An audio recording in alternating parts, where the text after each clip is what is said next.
안녕하세요. 고독한 장사꾼입니다. 오늘은 배달 장사를 하면서 선 광고비, 예를 들면 배달의 민족의 깃발이라고 하는 울트라콜 같은 광고를 사용하지 않고도 배달 매출을 올릴 수 있는 두 가지 방법에 대해서 알려드리려고 합니다.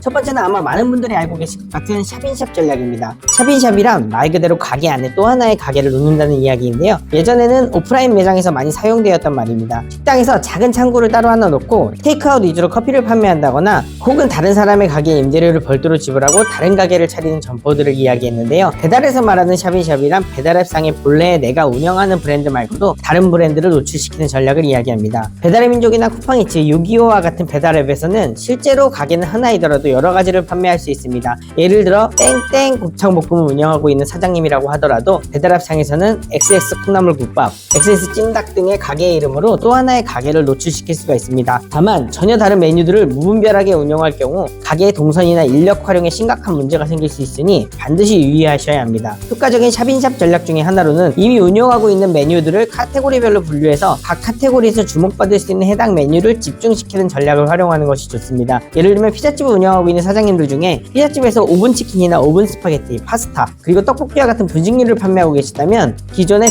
땡땡 피자 말고도 XX 치킨, XX 파스타, XX 떡볶이 등 각 카테고리의 중점이 될 수 있는 메뉴들로 브랜드를 만드시면 됩니다. 요즘은 미리 캔버스 같은 곳에서도 손쉽게 로고를 만들 수 있으니 크게 어렵지 않습니다. 간단하게 로고 만드는 법도 추후에 자세히 다뤄보도록 하겠습니다. 그리고 지금 다루지 않는 메뉴라고 하더라도 매장 운영 형태에 따라 동선이나 인력에 무리가 가지 않는 선에서 새로운 메뉴와 브랜드 등을 도입하는 것도 좋은 방법이 될 수 있습니다. 요즘은 간편하게 조리할 수 있는 메뉴들을 제공하는 샵인샵 전문 공급업체들도 많이 생겨나고 있으니 도움을 받아보시는 것도 좋은 방법이 될 수 있습니다. 카테고리를 제대로 활용하기 위해서는 배달의 민족 같은 경우 오픈리스트라고 하는 노출 광고에 대해서도 잘 알고 있으시면 좋은데요. 이 부분도 다음번에 자세하게 한번 다루어 보도록 하겠습니다.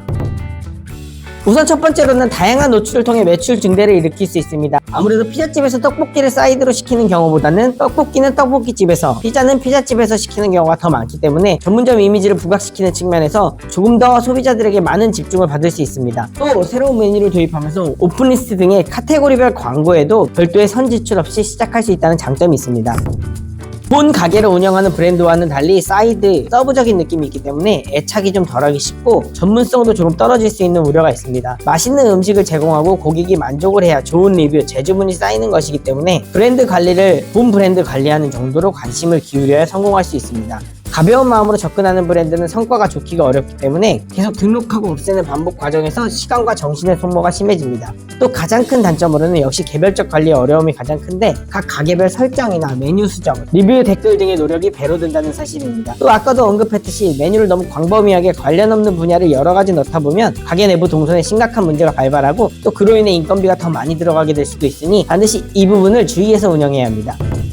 샵인샵의 학대 개념으로 볼 수도 있는 다중사업자 전략은 말 그대로 사업자를 다중으로 내서 가게를 운영하는 방식인데요. 한 가게 안에 여러 가지 사업자를 낼 수 있는지에 대한 여부는 영업신고증을 발행하는 각 지자체 관공서, 사업자 등록증을 발행하는 세무서의 판단에 따라 지역별로 조금씩 편차가 생기곤 하는데 공동조리장의 개념 혹은 매장 내 구획 구분에 따라서 유용성이 달라지는 부분입니다. 공유주방의 형태도 다중사업자 전략으로 활용할 수 있는 좋은 예라고 할 수 있습니다.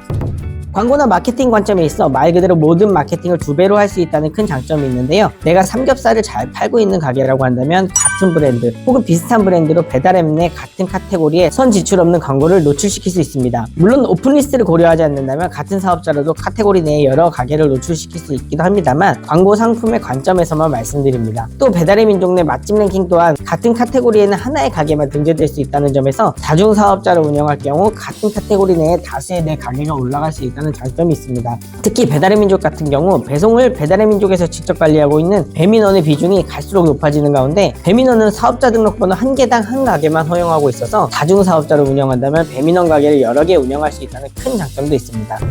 다중사업자 전략의 단점으로는 역시 무엇보다 사업자 등록 자체의 까다로움과 번거로움에 있습니다. 경험상 각 지자체나 담당자별로 법적 해석이 다른 경우가 많아서 생각보다 많이 까다롭고 그 절차가 또한 조금 귀찮습니다. 사업자 등록에 성공했다고 하더라도 그에 따른 등록면허세 같은 세금 지출이나 세무관리 및 각 영역에서 관리가 배로 들어가기 때문에 이 부분이 가장 큰 어려움이라고 할 수 있습니다. 아직 가게를 창업하기 전이시라면 가게 자리를 얻거나 인테리어 단계부터 다중사업자를 고려하여 설계하고 건물주와도 미리 협의해서 계약서를 분할해서 작성하는 등의 과정을 미리 거치신다면 처리하기가 훨씬 더 쉬워지니 꼭 참고하세요. 오늘은 광고금의 선 지출 없이 효과적으로 배달 매출을 올릴 수 있는 2가지 효율적인 전략에 대해서 알아보았는데요. 오늘 내용이 마음에 드셨다면 구독과 좋아요, 알림 설정 해주시면 계속해서 장사에 힘이 되는 소식들 많이 들고 오도록 하겠습니다. 지금까지 시청해주셔서 감사합니다. 좋은 하루 되세요.